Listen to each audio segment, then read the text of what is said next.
Le Conseil des ministres s'est réuni ce mercredi 26 février 2025 sous la présidence de M. Patrice Talon, président de la République. Les décisions que voici ont sanctionné la séance.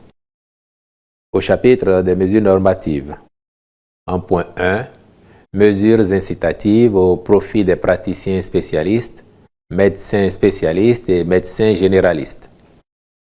Au terme du recrutement de 1600 agents contractuels de droit public de l'État organisé en 2021 pour le compte du ministère de la Santé, 1331 agents ont pris service et sont restés à leur poste de travail, soit 83% de l'effectif attendu. Si ces efforts permettent de mettre des agents qualifiés à la disposition des formations sanitaires, aux fins de délivrer des prestations appropriées aux populations, il y a cependant que des communes ont besoin d'être mieux couvertes en personnel de santé. C'est pourquoi il s'organise actuellement le recrutement d'agents contractuels de droit public des collectivités territoriales décentralisées appartenant quasi exclusivement au corps des personnels médical et paramédical. En vue de favoriser le maintien au poste des intéressés, il est prévu les mesures incitatives telles qu'une prime d'engagement au service public et à la carrière hospitalière et une indemnité de zone d'exercice aux praticiens spécialistes, aux médecins spécialistes et aux médecins généralistes. En point 2. Dispositions dérogatoires à la limite d'âge d'accès à la fonction publique pour le recrutement aux emplois publics vacants dans le secteur de la santé. Dans le cadre du concours de recrutement de 796 agents au profit du ministère de la Santé, des candidats au profil spécifique comme des médecins spécialistes figurent parmi les postulants, mais ont atteint la limite d'âge de 40 ans fixée par la loi portant statut général de la fonction publique pour les catégories B et A. Mais cette même loi prévoit, en son article 261, que l'administration peut recourir au recrutement des agents contractuels de droit public de l'État à durée indéterminée lorsque les postulants aux emplois publics déclarés vacants, bien qu'ayant les qualifications requises pour être fonctionnaires de l'État, sont frappés par la limite d'âge du recrutement. Les présentes dispositions dérogatoires permettront donc aux candidats concernés de pouvoir concourir et mettre leur savoir-faire au service du secteur de la santé publique. En lien avec cette mesure dérogatoire, et dans le but de permettre la mobilité du personnel de santé en cas de nécessité, le Conseil a également adopté le décret portant modalité de redéploiement par suspension de contrat des agents contractuels de droit public détenteurs de contrats à durée déterminée pour servir dans une structure publique ou parapublique dans le secteur de la santé. Au titre d'autres mesures normatives, ont été par ailleurs adoptés les décrets portant création, attribution et composition du comité de pilotage des comités de préfiguration des musées, puis création de la réunion des musées publics et approbation de ses statuts. Cette structure sera chargée de la mise en réseau et de la coordination des musées publics et sites patrimoniaux qui seront sous sa tutelle, avec la possibilité d'extension à d'autres structures de nature similaire. Au chapitre des communications, en point 1, élaboration de plans directeurs d'urbanisme dans 21 communes du Bénin. L'élaboration de ces plans directeurs résulte des décisions du Conseil des ministres du 6 décembre 2023. En effet, le ministère du Cadre de vie et des Transports, en charge du développement durable, avait été instruit d'apporter une expertise technique au ministère de la décentralisation et de la gouvernance locale dans le cadre de la dotation de tous les chefs-lieux de département d'un plan directeur d'urbanisme et d'un schéma directeur d'aménagement urbain.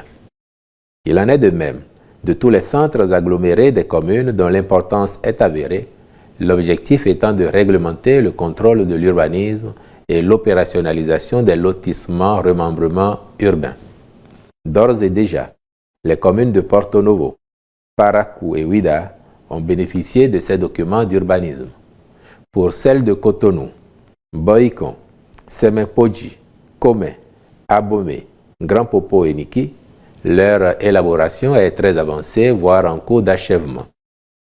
S'agissant des communes de Djougou, Candide à Sazoumé, Pobé à Plaoué, Alada et Lokossa, la réalisation de ces supports est prévue pour l'année 2025. C'est donc dans la perspective de couvrir progressivement le reste des communes que 21 autres ont été identifiées en vue de bénéficier de cet appui technique. La démarche consiste à impacter prioritairement toutes les communes à statut particulier, puis celles intermédiaires, afin d'aboutir aux communes ordinaires dont l'importance sur l'armature urbaine nationale est marquée. Sont retenues pour la présente phase et dans cette logique les communes d'Abomey-Calavi, Zé, Bomassé, Koulékamé, Diakotomé, Bopa, Perere, Ndali, Adjara, Tanguieta, Bembereke, Savalou, Basila Ifanyi, Toribosito, Glazoué, Zakota, Avrankou, Banté, Natitengu et Ketou. Les ministres concernés par ces opérations sont instruits à l'effet de prendre les dispositions nécessaires pour leur conduite à terme. En point 2, mission de maîtrise d'œuvre complète du projet de construction du Centre de sauvegarde de l'enfance et de l'adolescence de Cotonou. La réalisation de ce centre participe de la mise en œuvre de la politique dite « Zéro enfant en détention » dont le gouvernement fait une priorité nationale. Cette politique vise à assurer principalement le respect des droits fondamentaux des mineurs en conflit avec la loi, tout en leur garantissant un traitement conforme aux standards internationaux.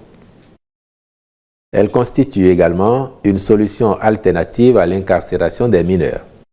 Aussi, le Conseil a-t-il autorisé la contractualisation avec un cabinet expérimenté pour la mission de maîtrise d'œuvre complète relative à la conduite diligente du projet de construction du dit centre. S'agissant des rencontres et manifestations internationales, il a été autorisé sous cette rubrique la participation du Bénin à la 353e session du Conseil d'administration du Bureau international du travail BIT à Genève en Suisse du 10 au 20 mars 2025. Enfin, au chapitre des mesures individuelles, les nominations suivantes ont été prononcées. Au ministère de l'Économie et des Finances, en charge de la coopération, Conseil technique à l'économie, M. Sani Yaya. Conseil technique aux financements internationaux, M. Ghislain Hologan. Au ministère des Affaires étrangères, ambassadeur extraordinaire et plénipotentiaire du Bénin près les pays ci-après. République populaire de Chine, M. Franck E.W. Adjagba. État du Qatar, M. Nououm Bida Youssoufou Abdourahmani. État du Koweït, M. Badirou Aguemon. République de l'Inde, M. Eric Jean-Marie Zinsou. Royaume du Maroc, M. Joseph Ahanzo.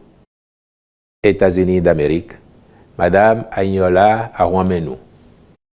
Au ministère des Affaires sociales et de la microfinance, directeur général du Fonds national de microfinance, M.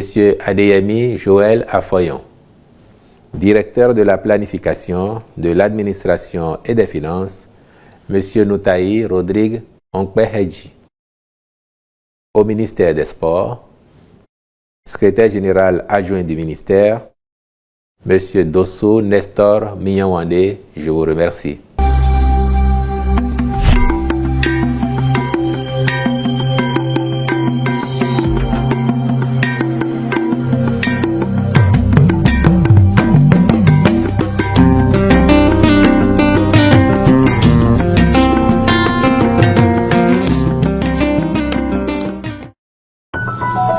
IBIS TV, créé pour inspirer.